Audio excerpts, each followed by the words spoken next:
Good morning students, मैं doctor नीलम गोयनका। आज Indian banking system के अंतर्गत हमारा आज का टॉपिक है priority sector advances in India. Bharat में प्राथमिकता क्षेत्र के ऋण। इसके भाग 1 में आज हम प्रायोरिटी सेक्टर एडवांसेस की अवधारणा, इसकी आवश्यकता एवं उद्देश्यों को भारतीय संदर्भ में समझने का प्रयास करेंगे। इसके साथ साथ हम आरबीआई द्वारा यानी कि रिजर्व बैंक ऑफ इंडिया के द्वारा जारी नवीनतम दिशा निर्देशों के अंतर्गत प्रायोरिटी सेक्टर एडवांसेस के अंतर्गत सम्मिलित किए गए विभिन्न श्रेणियों एवं उप श्रेणियों के बारे में जानकारी प्राप्त करेंगे। इसके अलावा आरबीआई के द्वारा प्रायोरिटी सेक्टर लैंडिंग के लिए विभिन्न क्षेत्रों के लिए निर्धारित लक्ष्यों को भी समझने का प्रयास करेंगे। तो सर्वप्रथम हम प्रायोरिटी सेक्टर की अवधारणा को समझने का प्रयास करते हैं। प्रायोरिटी सेक्टर और प्रायोरिटी सेक्टर एडवांसेस की अवधारणा क्या है? तो व्हाट इज प्रायोरिटी सेक्टर?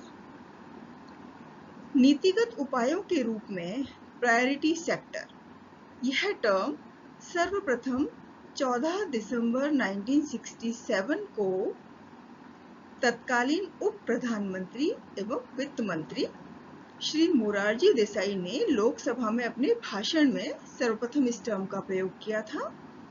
उन्होंने कहा कि निरंतर ऐसी शिकायतें आ रही हैं कि प्रायोरिटी सेक्टर जैसे कि कृषि, लघु उद्योग तथा निर्यातों को बैंक साख में उनका उचित हिस्सा नहीं मिल पा रहा है। तो इस प्रकार सर्वप्रथम priority sector word Morarji Desai के द्वारा प्रयोग में लाया गया भारतीय संदर्भ में। प्रायोरिटी सेक्टर एडवांसेस, जिसको हम प्रायोरिटी सेक्टर लैंडिंग के नाम से भी जानते हैं, यह जिसे हिंदी में प्राथमिकता क्षेत्र को ऋण भी कहते हैं, यह अवधारणा अर्थव्यवस्था में कुछ निर्दिष्ट क्षेत्रों एवं गतिविधियों की ओर बैंक ऋणों को निर्देशित करने के विचार की ओर फोकस करती है, यानी कि बैंकों को उधर मोड़ने का प्रयास करती है। ये क्षेत्र एवं गतिविधियां बैंक साख के दृष्टिकोण से हमेशा से उपेक्षित रहे हैं और इसलिए साख की उपलब्धता के उद्देश्य से तथा साख प्रदान करने के लिए इन उपेक्षित क्षेत्रों को अब प्राथमिकता क्षेत्र माना गया और प्राथमिकता पर रखा गया है। प्राथमिकता क्षेत्र को साख आरबीआई के द्वारा बैंकों को दी गई एक महत्वपूर्ण भूमिका है, यानी कि प्रायोरिटी सेक्टर एडवांसेस या प्रायोरिटी सेक्टर लैंडिंग आरबीआई के द्वारा बैंकों को दी गई एक महत्वपूर्ण भूमिका है, जिसके अंतर्गत वे अपनी बैंक ऋणों का एक निर्दिष्ट भाग यानी फिक्स किया गया एक पोर्शन कुछ विशेष क्षेत्रों को प्रदान करते हैं, कुछ स्पेसिफाइड सेक्टर्स को प्रोवाइड करते हैं। भारत की अर्थव्यवस्था के समग्र विकास के लिए एक अत्यंत आवश्यक कदम प्रायोरिटी सेक्टर लैंडिंग को माना गया। आरबीआई यानी कि रिजर्व बैंक ऑफ इंडिया, भारतीय रिजर्व बैंक, जो कि भारत में बैंकिंग क्षेत्र के विकास के लिए एक सुपरवाइजरी बॉडी है, पर्यवेक्षी संस्था है, साथ साथ ये हमारे देश का सर्वोच्च बैंक यानी कि एपेक्स बैंक भी है।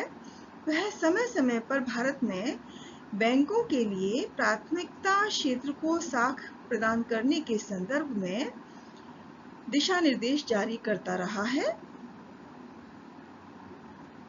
और इन दिशा निर्देशों के द्वारा जो बैंकों के लिए निर्धारित किए गए हैं उसमें कुछ कैटेगरीज निर्धारित की गई हैं जो निम्न प्रकार से हैं।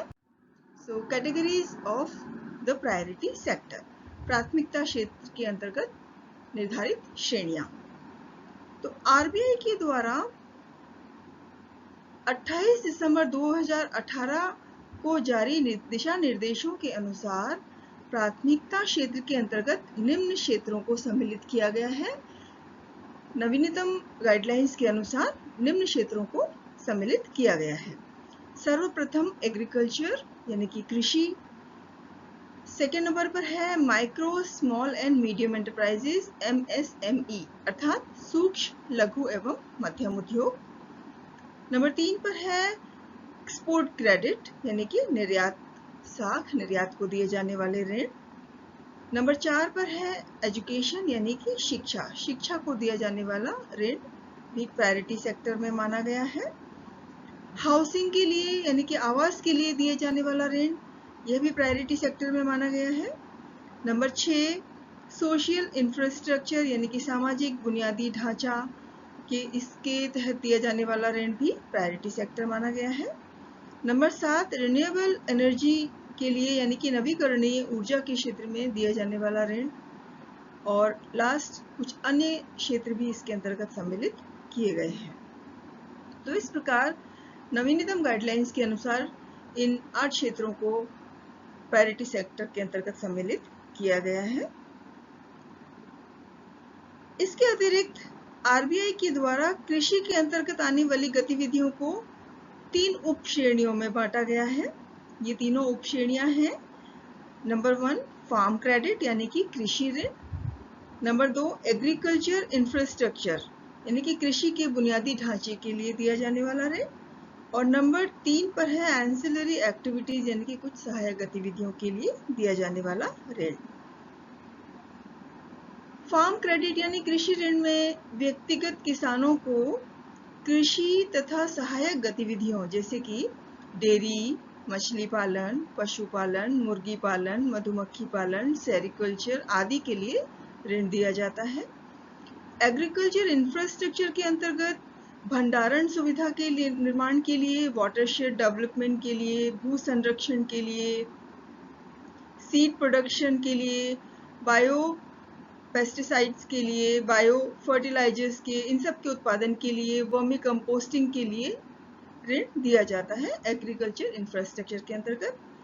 और इसके अलावा एंसिलरी एक्टिविटीज भी हैं जिनके अंतर्गत खाद्य व कृषि प्रसंस्करण के लिए, कृषि उत्पादन के निस्तारण तथा agri clinics and agri business क्षेत्रों की स्थापना के लिए, केंद्रों की स्थापना के लिए भी ऋण एग्रीकल्चर कैटेगरी के अंतर्गत दिया जाता है।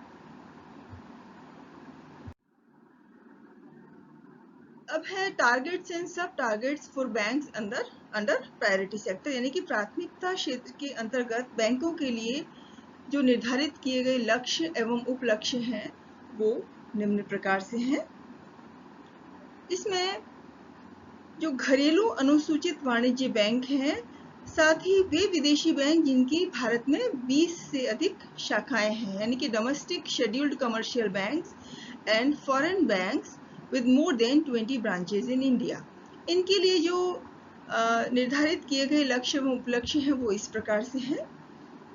नंबर 1 वे अपनी एडजस्टेड नेट बैंक क्रेडिट यानी कि ANBC अथवा ऑफ बैलेंस शीट एक्सपोजर की क्रेडिट समतुल्य राशि का इनमें से जो भी अधिक हो whichever is higher उसका 40% कुल मिलाकर प्राथमिकता क्षेत्र को निर्धारित किया गया है, प्राथमिकता क्षेत्र को देना निर्धारित किया गया है। यानी कि वे अपनी ANBC अथवा ऑफ बैलेंस शीट एक्सपोजर की क्रेडिट समतुल्य राशि जो भी ज्यादा हो उसका 40% कुल मिलाकर प्रायोरिटी सेक्टर को प्रोवाइड करेंगे।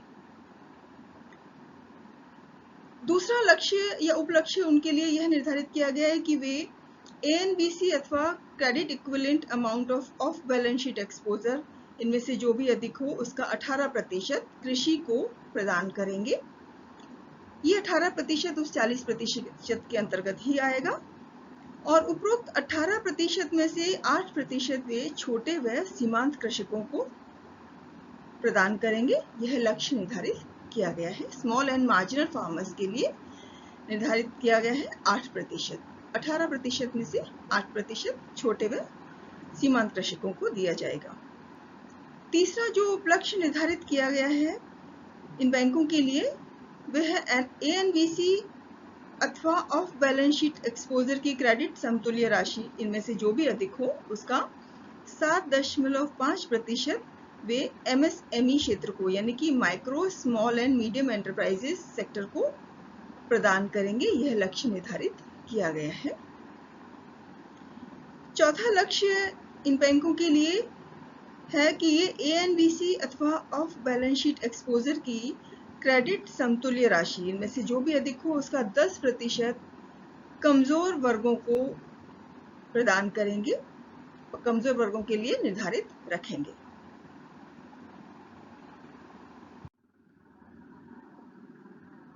अब ऐसे विदेशी बैंक जिनकी भारत में 20 से कम ब्रांचेस हैं उनके लिए तो targets for foreign banks with less than 20 branches in India, उनके लिए जो लक्ष्य है वो निम्न प्रकार से है। इन बैंकों को अपने एएनबीसी अथवा ऑफ बैलेंस शीट एक्सपोजर की क्रेडिट समतुल्य राशि इनमें से जो भी अधिक हो उसका 40% भाग प्राथमिकता क्षेत्र को देने का लक्ष्य निर्धारित किया गया है और यह लक्ष्य वे 2020 तक फेज्ड मैनर में प्राप्त करेंगे, चरणबद्ध तरीके से प्राप्त करेंगे। इनिशियली यह 32% ही रखा गया था, लेकिन 2020 तक वे इस लक्ष्य को 40% तक लेकर जाएंगे, ऐसा उनके लिए निर्धारित किया गया था। Target for regional rural banks and small finance banks, तो आरआरबीज यानी कि क्षेत्रीय ग्रामीण बैंक एवं स्मॉल फाइनेंस बैंक यानी कि लघु वित्त बैंकों के लिए जो लक्ष्य आरबीआई के द्वारा निर्धारित किए गए हैं वो निम्न प्रकार से हैं। सर्वप्रथम इन्हें अपनी एएनबीसी का 75% यानी कि 75% टोटल प्रायोरिटी सेक्टर को देने का लक्ष्य निर्धारित किया गया है, यानी कि अपनी कुल एएनबीसी का वो 75% प्राथमिकता क्षेत्र को प्रदान करेंगे। दूसरा लक्ष्य उन्हें दिया गया है कि ये एएनबीसी का 18% कृषि को ऋण के रूप में प्रदान करेंगे और इसमें से 8% वे छोटे व सीमांत कृषकों को देंगे, ऐसा प्रस्तावित किया गया है। तीसरा उद्देश्य उन्हें दिया गया है, तीसरा लक्ष्य जो इन बैंकों के लिए निर्धारित किया गया है वो ये है कि सूक्ष्म उद्यमों को यानी कि माइक्रो एंटरप्राइजेस को वे एएनबीसी का 7.5% प्रदान करेंगे। एएनबीसी का 7.5% भाग वे सूक्ष्म उद्यमों को ऋण के रूप में प्रदान करेंगे। और चौथा लक्ष्य उन्हें दिया गया है कि वे अपनी एएनबीसी का 10% हिस्सा ऋण के रूप में कमजोर वर्गों को प्रदान करेंगे। प्रायोरिटी सेक्टर लैंडिंग के ऊपर कुछ सीमाएं भी लगाई गई हैं, ऊपरी सीमाएं निर्धारित की गई हैं कि एक लिमिट से अधिक ऋण किसी पर्टिकुलर कैटेगरी के अंतर्गत नहीं दिया जा सकता है। ऊपरी सीमाएं जो निर्धारित की गई हैं वो इस प्रकार है। So limits on priority sector lending या प्रायोरिटी सेक्टर एडवांसेस। सर्वप्रथम सामाजिक बुनियादी ढांचे यानी कि सोशल इंफ्रास्ट्रक्चर के लिए जो लिमिट निर्धारित की गई है वह 5 करोड़ रुपए है। अधिकतम सीमा इस क्षेत्र में दी जाने वाली ऋण की जो अधिकतम सीमा है वो 5 करोड़ रुपए है। दूसरे जो क्षेत्र है एजुकेशन यानी कि शिक्षा, उसके अंतर्गत व्यावसायिक पाठ्यक्रमों यानी कि वोकेशनल कोर्सेज को मिलाकर इस क्षेत्र में जो ऋण दिया जाता है शिक्षा के उद्देश्य से, वह व्यक्तियों को यानी कि पर्सनली किसी को भी अधिकतम 10 लाख रुपए तक का ही ऋण दिया जा सकता है प्राथमिकता क्षेत्र के अंतर्गत। यानी कि प्राथमिकता क्षेत्र के अंतर्गत 10 लाख रुपए तक का अधिकतम ऋण किसी को व्यक्तिगत रूप से शिक्षा के उद्देश्य से दिया जा सकता है। इसके अलावा तीसरा जो सेक्टर है रिन्यूएबल एनर्जी यानी कि नवीकरणीय ऊर्जा के क्षेत्र में जो लिमिट्स निर्धारित की गई हैं वो है सौर ऊर्जा संयंत्र लगाने, बायोमास आधारित ऊर्जा उत्पादक यंत्र लगाने, विंड मिल्स लगाने, छोटे जल विद्युत संयंत्र लगाने, हाइडल पावर प्लांट लगाने आदि उद्देश्यों के लिए 15 करोड़ रुपए तक का ऋण स्वीकृत किया जा सकता है। इसके अंतर्गत भी व्यक्तिगत हाउस होल्ड्स के लिए, इंडिविजुअल हाउस होल्ड्स के लिए ऋण की सीमा अधिकतम 10 लाख रुपए है। अगर कोई व्यक्तिगत रूप से इनमें से किसी भी क्षेत्र में या रिन्यूएबल एनर्जी के क्षेत्र में ऋण लेना चाहता है तो वो अधिकतम 10 लाख रुपए तक का ऋण प्रायोरिटी सेक्टर के अंतर्गत प्राप्त कर सकता है। नेक्स्ट जो कैटेगरी है सेक्टर है इसके अंतर्गत वो है एक्सपोर्ट्स।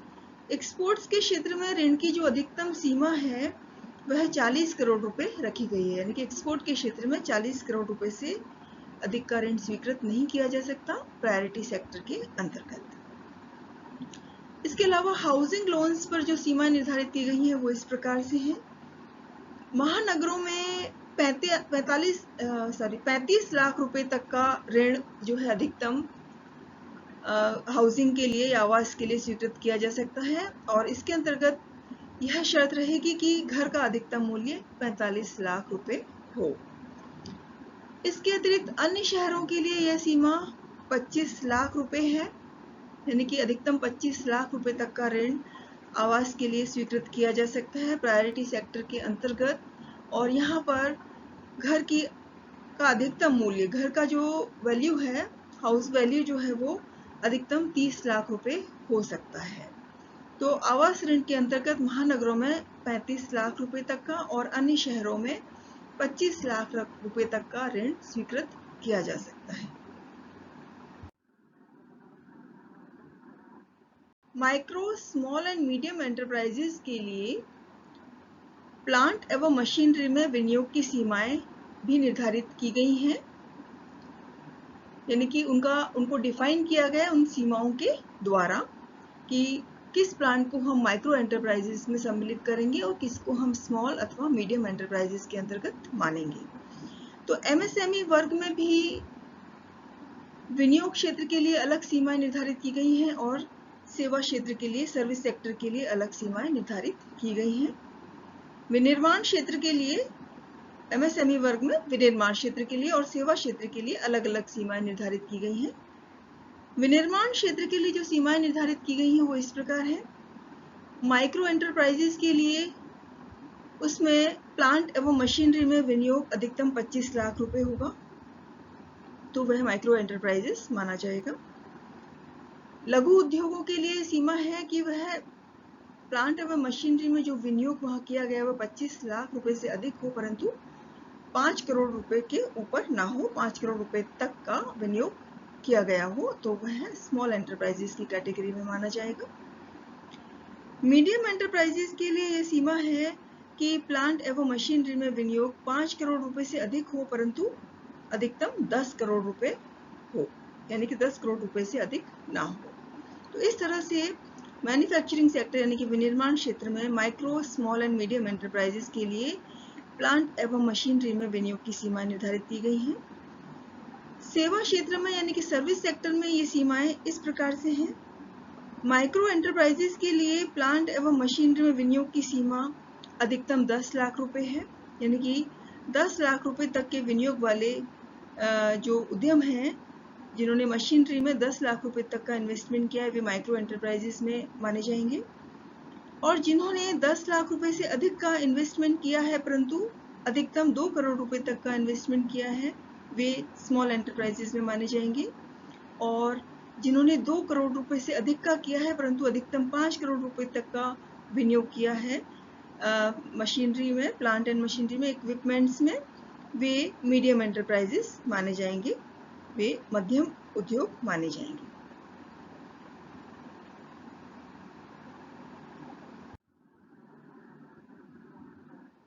प्रायोरिटी सेक्टर के अंतर्गत एक स्पेशल कैटेगरी बनाई गई है जिसे वीकर सेक्शन कैटेगरी या कमजोर वर्ग माना गया है, और इसके लिए एएनबीसी का 10% हिस्सा इन क्षेत्रों को ऋण के रूप में देना निर्धारित किया गया है। इन क्षेत्र के अंतर्गत यानी कि वीकर सेक्शन कैटेगरी के अंतर्गत जिन लोगों को सम्मिलित किया गया है वे निम्न प्रकार से हैं। सर्वप्रथम स्मॉल एंड मार्जिनल फार्मर्स यानी कि छोटे और सीमांत कृषकों को वीकर सेक्शन कैटेगरी के अंतर्गत सम्मिलित किया जाता है।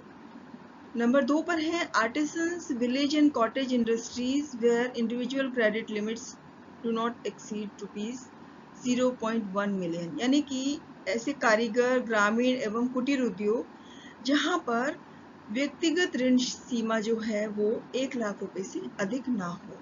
तो इस तरह के कारीगरों को या ग्रामीण और लघु उद्योगों को, ग्रामीण और कुटीर उद्योगों को जहां व्यक्तिगत ऋण सीमा 10 लाख रुपए तक की, 1 लाख रुपए तक की होती है, उनको कमजोर वर्ग के अंतर्गत सम्मिलित किया गया है।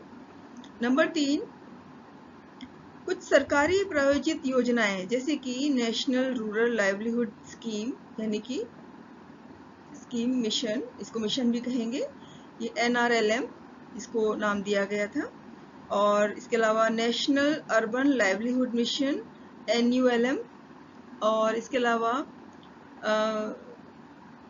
Self employment scheme for rehabilitation of manual scavengers यानी कि SRMS। इन सभी योजनाओं को, जो भी सरकारी स्पॉन्सर्ड स्कीम्स थी, इनमें जो भी लाभार्थी हैं वे अगर ऋण लेना चाहें तो उन्हें भी वीकर सेक्शन के अंतर्गत माना गया है।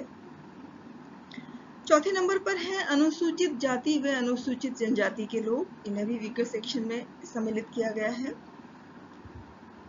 नंबर 5 पर है डिफरेंशियल रेट ऑफ इंटरेस्ट यानी कि विभेदीकृत ब्याज दर योजना के अंतर्गत जो लाभार्थी रहे हैं वे वीकर सेक्शन कैटेगरी या कमजोर वर्ग के अंतर्गत आते हैं। स्वयं सहायता समूह भी इस श्रेणी के अंतर्गत सम्मिलित किए गए हैं।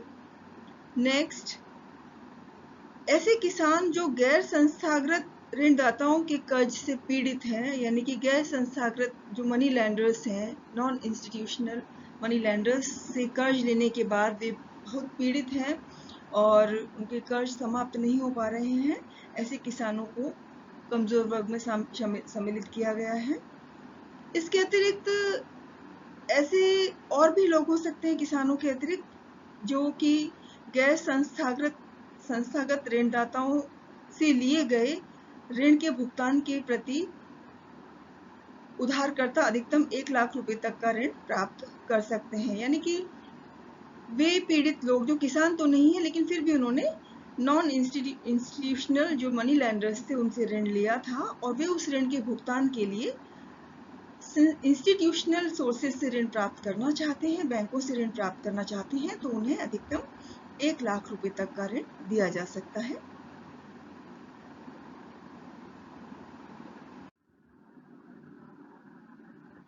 इसके अलावा जो महिला लाभार्थी हैं उन्हें व्यक्तिगत रूप से अधिकतम 1 लाख रुपए तक का ऋण दिया जा सकता है और यह भी वीकर सेक्शन कैटेगरी के अंतर्गत माना जाता है। इसके अलावा नेक्स्ट है शारीरिक अक्षमता वाले लोग यानी कि पर्सन्स विद डिसेबिलिटीज यानी कि जो व्यक्ति शारीरिक रूप से विकलांग हैं या असमर्थ हैं, ऐसे व्यक्तियों को भी वीकर सेक्शन के अंतर्गत माना गया है। नेक्स्ट, प्रधानमंत्री जन धन योजना PMJDY, इस योजना में जो भी अकाउंट होल्डर्स हैं, जो भी खाता धारक लोग हैं और जिनकी उम्र 18 से 65 वर्ष के बीच में है, उनको 10,000 रुपए तक की ओवरड्राफ्ट की सुविधा दी जाती है। ये लोग वीकर सेक्शन कैटेगरी के अंतर्गत माने गए हैं और यह ऋण प्रायोरिटी सेक्टर के अंतर्गत माना जाता है। और लास्ट है कि भारत सरकार द्वारा समय समय पर कुछ अल्पसंख्यक समुदायों को नोटिफाई किया गया है और इन समुदायों को भी वीकर सेक्शन कैटेगरी के अंतर्गत सम्मिलित किया जाता है। तो इस प्रकार आज हमने प्रायोरिटी सेक्टर एडवांसेस या प्रायोरिटी सेक्टर लैंडिंग के अंतर्गत उसके भारतीय संदर्भ में आवश्यकता, अवधारणा को समझा, उसके उद्देश्यों को जाना तथा RBI के द्वारा जारी नवीनतम दिशा निर्देशों के तहत उसके अंतर्गत सम्मिलित की गई विभिन्न श्रेणियों एवं उप श्रेणियों के बारे में भी जानकारी प्राप्त की। इसके साथ साथ इन विभिन्न श्रेणियों के अंतर्गत बैंकों के लिए निर्धारित की गई ऋण सीमाओं की जानकारी भी आज हमने प्राप्त की। अपनी अगली क्लास में, अपने अगले लेक्चर में हम इसके पार्ट 2 में यानी priority sector advances in India, इसके पार्ट 2 के अंतर्गत हम प्रायोरिटी सेक्टर लैंडिंग की उपलब्धियां एवं समस्याओं के बारे में चर्चा करेंगे। तो आज का हमारा क्लास समाप्त होता है। Thank you.